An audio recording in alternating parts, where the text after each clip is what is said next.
Okay, so this is the bath that I'm preparing for myself. But before I begin explaining to you guys, I want to just like clarify something, that this bath, I didn't learn it from anybody. This is just pretty much intuitive, like an intuitive situation. Now, usually the things that I've been trying to like mention in my channel, things like that, there are things that I've been trying to learn because I've been trying to learn how like my people, I'm Mexican, so how they did, and I'm still in the process of learning. Actually, I wanted to mention, I just started the Santa Muerte 6-month course that Alexis has, that I'm always talking about. So I'm going to link it in the description. Before you guys take that course, the 6-month course, there's an intro to Santa Muerte course, which has a like crazy amount of information of Santa Muerte.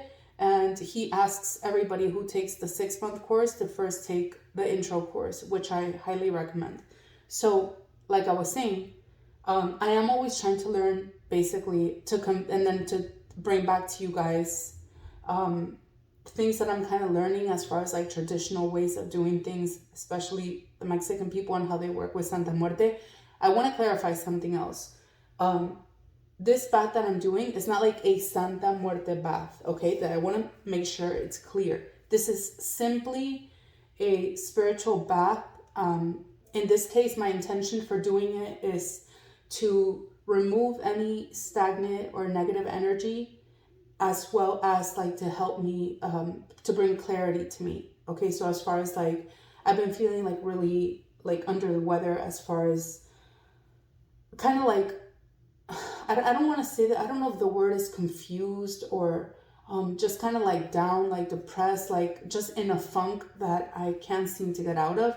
And I'm not saying this bath is going to take it away completely or anything like that, but you always have to be moving towards doing things that are gonna, you have to do your part, you know what I mean? Like if you're petitioning a spirit to help you with a certain thing, you have to be doing your part. You can't just sit around and wait for them to magically make things happen for you.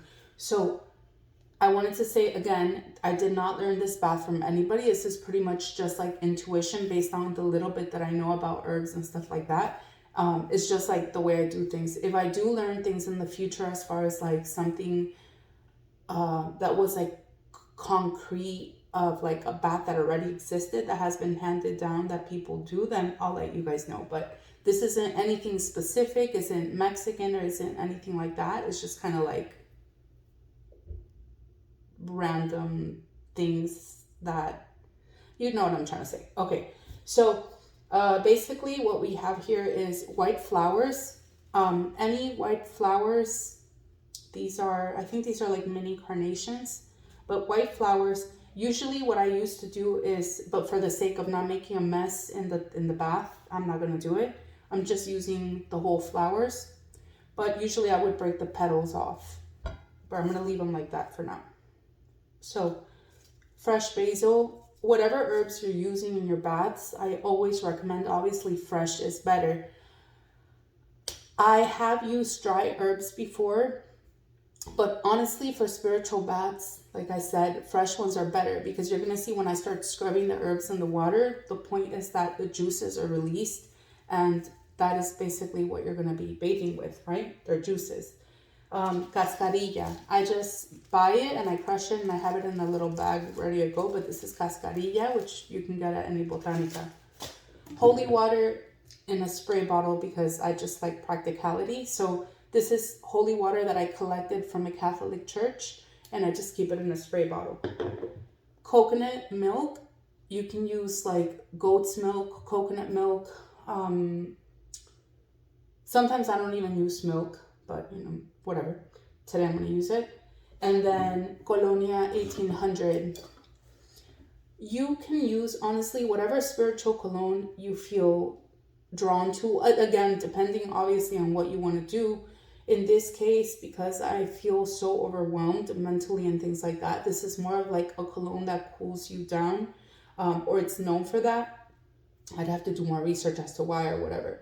But I can just, you know, common sense wise, it's a citrus scent. So that is why, right? That's why I chose it. before I started the bath, I have an incense going, and I got a candle. In this case, I'm using a tea light, and I prayed over it and I consecrated it. I took it, when you're using a tea light, what I do is I take it out of the tin foil and I'll pray over it. I said an Our Father, I consecrated it, I sprayed it with holy water, and then I dedicated it to Santa Muerte. So this bath is not a Santa Muerte bath, but because I am a Santa Muerte devotee, and this is a channel specifically for her, she is one of my main spirits that helps me, guides me, protects me on a daily basis.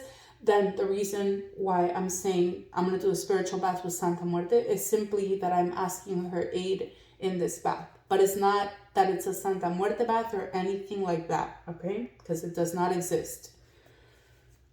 So anyways, I consecrated the candle the way that I taught in the previous video, which you can go watch that.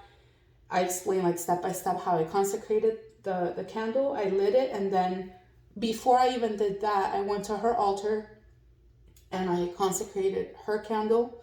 And I called her and I asked her to please come and help me with this bath and the intention for the bath. So basically, there's no particular order in which I pretty much do all this stuff. But the first thing is I got holy water, and pretty much you're going to turn the entire bowl of water, and I warm my water, by the way. And once I'm done with the bath, what I do is I'll go take a shower. And then, like you take a shower normal, I keep the bowl close by. Once I'm done and I'm ready to come out of the shower, that is when I pour the bowl from my neck down. Okay, now I don't really know a lot about baths. I've heard that there are some baths that you pour from your head down, and some that you should do from the neck down.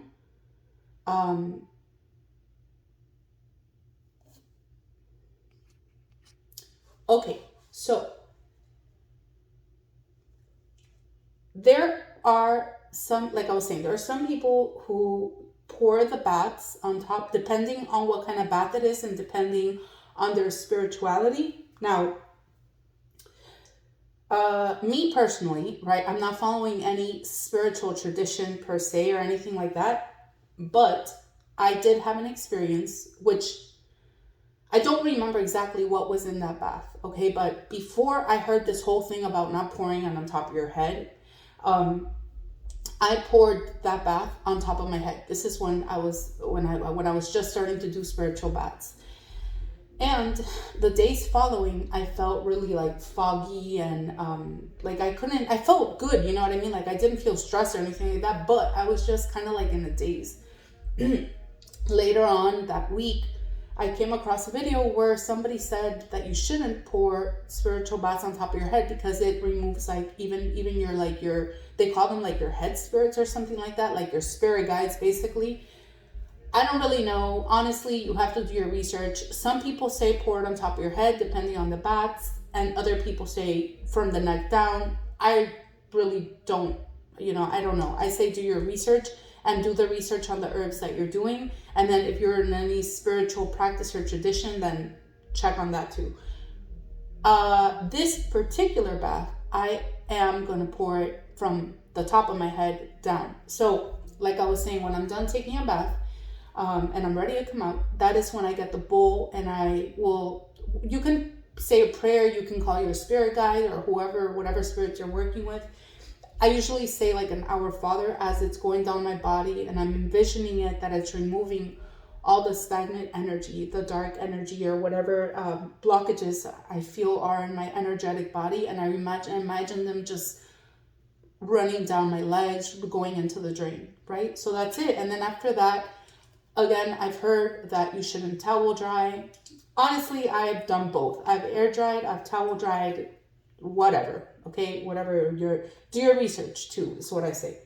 Sometimes I don't have the patience to wait there and air dry, so I'll lightly like pat my body to remove the excess water, And then something else that I haven't always done, but I will do today, is that I will wear white when I'm done.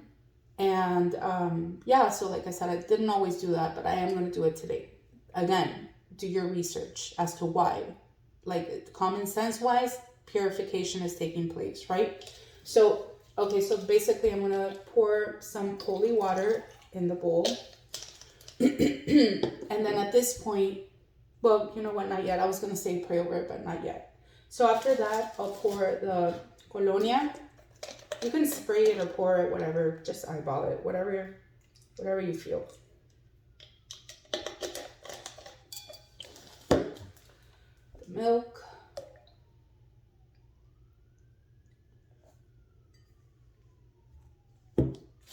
And the cascarilla. Make sure that when you're using cascarilla, you really break it down good, because the little balls, they won't break in the water. And then when you're pouring it down, you'll see like the little balls in the bottom of the bowl. You can be praying. If you're not into praying, then you can be, at this moment, I'm suffocating with the incense like always. You could be calling your spirit guide, asking them what you want from this bath. At this point, what I'm doing is I'm just checking in the water and make sure the little balls are broken underneath. Okay. Then, usually the last thing that I add in there are the flowers. So now, basil. This is the part when I will pray. In my case, I'll pray, right? And what you're going to do here is kind of like rub the herbs together. What you're doing, the purpose of that is not just rubbing them for the hell of it, but it's trying to extract the, what is the name of that? God, whatever, the juices of the herb, right? So that's what you're doing. So I'm just going to pause the video here, but basically that's what I'm going to be doing for a couple minutes and praying over my bath. Okay, so I don't know if you can tell, but the water changed color a little bit. That's all the chlorophyll from the, I was going to say spinach, from the basil, from albahaca. And I prayed, obviously, like I said. There was something else I was going to tell you guys, which I was remembering when I was doing this. Oh my God, what was it? I remember. Something else that I do, me personally, I just feel inclined to, is that when I'm using herbs, like herbs, you know, fresh herbs, it doesn't matter, any kind of plant, I always, as part of the process, I thank like the spirit of the plant for its sacrifice. Like I'm always trying to be appreciative and honor nature. I don't know, it's just something I do, which, by the way, if you feel called, you can do that too. So like the spirit of this plant, you know, like the sacrifice that because of this plant, I'm able to incorporate the magical properties or that it has, you know what I mean? So I do that too. And then obviously the spirit of the flowers, of the plant, of the flowers that were sacrificed for this bath. So I do that as well. So again, you're going to keep doing the same thing. At this point, I'm not squeezing the flowers, but I am massaging them. And I will continue to pray at this point over the bath. And I will tell the water and I will tell the bath what I wanted to do. And I feel like my personal opinion is that you should always give every single ingredient a direction. Your intention for that particular ingredient. You should tell it. You know what I mean? Almost like I don't know if I'm comfortable like with activating it, but it's, for lack of better words, like it's almost like you're activating it. So that's what I'm going to do right now. Okay, so I'm done. I prayed over it. I massaged the flowers. I said everything I wanted to say. And at this point, you're done. I'm going to go take a shower, like I said. Last thing is you're going to pour it. This particular bath, like I said, again, I'm going to pour from the top of my head down. But I really recommend, depending on what you're going to use, that you do your research. And especially if you're following a specific spiritual tradition, do your research. And then also, just as a side comment, I am in the middle of doing a novena to Santa Muerte, specifically to her dark aspect,